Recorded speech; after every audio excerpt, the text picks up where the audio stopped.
আজকে 10ই অগাস্ট 2026 বাংলাদেশে আমাদের ছোট ভাই বোনদের এসএসসি রেজাল্ট বের হলো। তো আমাদের ওভারসিজ হাইয়ের পক্ষ থেকে তোমাদের সবাইকে অভিনন্দন জানাচ্ছি যারা এসএসসি রেজাল্ট পেয়েছো। আলহামদুলিল্লাহ, আশা করছি সবাই ভালো করেছো। তোমাদের জন্য একটা ইম্পর্টেন্ট মেসেজ, সেটি হচ্ছে যে দেখো, সঠিক সময়ে সঠিক সিদ্ধান্ত মানুষের ক্যারিয়ারে একটা ভালো ইম্প্যাক্ট নিয়ে আসতে পারে। যারা তোমরা এসএসসি কমপ্লিট করেছো তাদের এখন সামনে সুযোগ আছে যে তোমরা এইচএসসিতে যেতে হবে, অথবা আরেকটা সুযোগ হচ্ছে যে তোমরা চাইলে ফাউন্ডেশনে এনরোল করতে পারো মালয়েশিয়াতে সাউন্ডেশন কিন্তু মাত্র 1 বছর। তাহলে তুমি মাত্র 1 বছর পড়াশোনা করে 2 বছরের এইচএসসির যে পড়াশোনার যে সমমানের সার্টিফিকেট, সেটা কিন্তু মাত্র 1 বছরে পেয়ে যাচ্ছ। তাহলে তোমার এখানে কিন্তু একটা টাইম সেভ হচ্ছে এবং খরচটাও কিন্তু বেশ অ্যাফোর্ডেবল।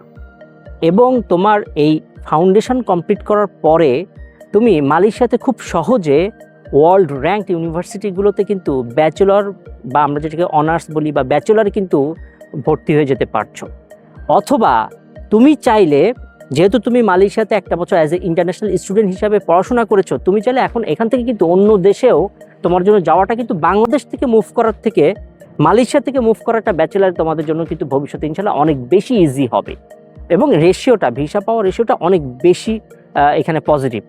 সো একটু এইখানে মানে আমি বলবো যে ইন্টেলিজেন্ট হতে হবে যে আমি 2 বছর বাংলাদেশে এইচএসসি করব নাকি 1 বছর মালয়েশিয়াতে অল্প খরচে ফাউন্ডেশন করে আইদার আমি মালয়েশিয়ার ওয়ার্ল্ড র্যাঙ্ক কোনো একটা ইউনিভার্সিটিতে আমি ব্যাচেলর ডিগ্রিতে যাব, অথবা আমি আরও উন্নত কোনো দেশে কিন্তু আমি ব্যাচেলরের জন্য যেতে পারি।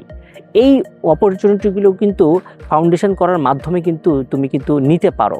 সো এই ব্যাপারে বিস্তারিত জানতে আমাদের ওভারসিজ হাইওয়ের যে অফিসগুলি আছে ঢাকাতে, খুলনাতে বা বরিশালে, তোমরা আমাদের অফিসগুলি ভিজিট করো, অথবা সরাসরি বাসায় বসে আমাদের হোয়াটসঅ্যাপে বা ফেসবুকে যোগাযোগ করো, আমাদের সাথে কথা বলো। আমাদের কাছ থেকে তোমরা ইনফরমেশনগুলি নেওয়ার পরে একটা সঠিক সিদ্ধান্ত নিতে পারবে, তোমাদের জন্য সহজ হবে।